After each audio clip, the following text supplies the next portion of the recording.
Представители красной зоны, а еще опытные специалисты Минздрава, Коми, Роспотребнадзора, медицинских учреждений республики изучили за круглым столом свежую статистику заболеваемости и необходимость вакцинации. Встреча прошла в штабе общественной поддержки «Единой России». Сейчас республика на пике очередной волны. В среднем 400 заболевших коронавирусом в сутки. Это много. Всего с начала пандемии, то есть с марта прошлого года, переболели почти 84 тысячи человек. И это только официальные цифры. 40% населения после 60 лет отказываются от вакцинации. Вот эта категория лиц, она в основном и дает нам летальность в стационарных и амбулаторных условиях. Но еще наша статистика неутешительна по детству. За этот год у нас перенесло уже больше 8 тысяч детей коронавирусной инфекции. И имеются летальные случаи. Обязательно надо вакцинироваться. У вакцинированных более легче протекает заболевание. И летальность среди вакцинированных крайне низкая. Понимаете? Вот. Иногда вот посмотришь, стоит 10-12 машин в приемной покое. Иногда хочется крикнуть: люди, что вы делаете? Почему не прививаетесь? О чем вы думаете?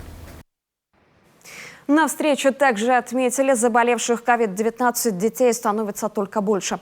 Кроме того, набирает обороты среди юного населения и так называемый постковидный синдром. Если в прошлом году это были единичные случаи, то теперь он встречается все чаще. Заболевание поражает различные органы, при этом сложно поддается терапии. Доцент кафедры терапии, кандидат медицинских наук Елена Игоревна Ильиных провела очень простое исследование с точки зрения научной методологии.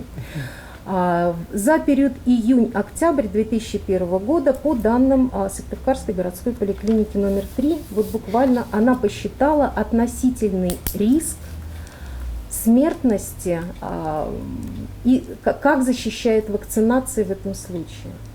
Так вот, конкретно вакцина «Спутник Ви» защищает от смерти в 43 раза. Понимаете, меньше в 43 раза. Это огромная цифра, огромная. И цифра сопоставима совершенно с аналогичной вакциной зарубежной AstraZeneca. Почти 300 тысяч жителей республики прошли полный курс вакцинации. Из них, по информации медиков, заболели коронавирусной инфекцией чуть больше 2% граждан. С середины октября к обязательной вакцинации теперь относятся работники жилищно-коммунального хозяйства, в области энергетики, курьеры и доставщики. Они должны сделать прививку до конца этого месяца.